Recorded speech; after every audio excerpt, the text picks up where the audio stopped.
ওই আমরা আলোচনা করছিলাম যে তরুণ ক্রিকেটারের খুব আনফর্চুনেট মৃত্যুর আমরা তার ছবিটাও দেখছি। খুবই দুঃখের যে আন্তঃজেলা টুর্নামেন্টে এত রান করার পর সমস্ত জেলা শহর থেকে এত সব ক্রিকেটার উঠে আসছেন, মাত্র 22 গজ থেকে তাকে বিদায় নিতে হলো। আজকে খুবই খারাপ লাগছে এই জন্যে আজকে টেস্ট ম্যাচের এত গুরুত্বপূর্ণ দিনেও আমরা তার কথা বলছি যে জিমে গিয়ে এক্সারসাইজ করতে গিয়ে হার্ট অ্যাটাক হয়ে গেল। খুবই দুঃখের। যাই হোক, আমরা আবার ওভালে ফিরতে চাই এবং এটা খুব বলতে বলতে আমরা ছবিগুলো এইগুলো খুব মর্মান্তিক। এই ছবিগুলো দেখা একজন তরুণ ক্রিকেটারের অনেক স্বপ্ন নিয়ে অভিভাবকেরা তাদের ছেলে মেয়েদের তৈরি করেন বড় মঞ্চের জন্যে, এবং আমরা স্পেশালি দেখেছি যে জেলা শহরগুলোতে মফস্বলে এই প্রিপারেশনগুলো ইদানিংকালে আরও অনেক বেশি করে হয়, বেশি মাত্রার হয়, এবং তাদের জন্য একটা রোগ থাকে যে আমরা শহরকে দেখাবো, শহরে গিয়ে দাপটের সঙ্গে রাজত্ব করব। এরকম ভুরি ভুরি নমুনা আছে। হয়তো হয়তো হয়তো এই ছেলেটিরও সেরকম কোনো বাসনা ছিল।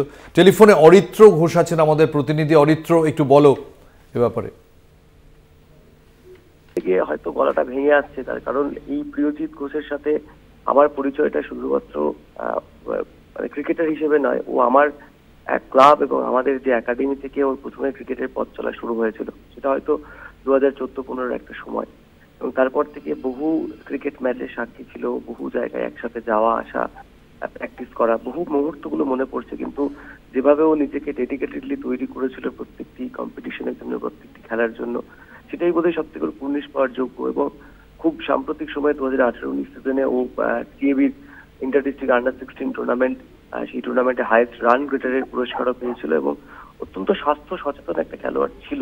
কিন্তু তার মধ্যেই যে এরকম একটা ঘটনা ঘটে যাবে, এরকম আকস্মিক মৃত্যু হয়ে যাবে, এটা ভেবে পাওয়ার মতোই নয়। তার কারণ যার শুরুটা হয়েছিল আমাদের কিছু সিনিয়রদের হাত ধরে, যাকে আমরা ছোট থেকে দেখেছিলাম, তার মৃত্যুটা হয়তো এইভাবে মেনে নেওয়া যাচ্ছে না। এবং ইতিমধ্যেই গোটা ক্রীড়া মহল, রাজ্য থেকে শুরু করে বীরভূম জেলা, বোলপুর মহকুমা এবং ও যে ক্লাবের হয়ে প্রতিনিধিত্ব করেছে, সকলেই শোকস্তব্ধ এবং অকালে যেন প্রাণ হারিয়ে গেল এই প্রিয়জিৎ ঘোষ। অনেক অনেক ধন্যবাদ অরিত্র জানানোর জন্য। আমাদের সমবেদনা রইল গোটা কলকাতা টিভি পরিবারের পক্ষ থেকে এর অভিভাবকদের জন্যে। গভীর সমবেদনা রইল যে এরম একটা উঠতি প্রাণ অকালে চলে গেল।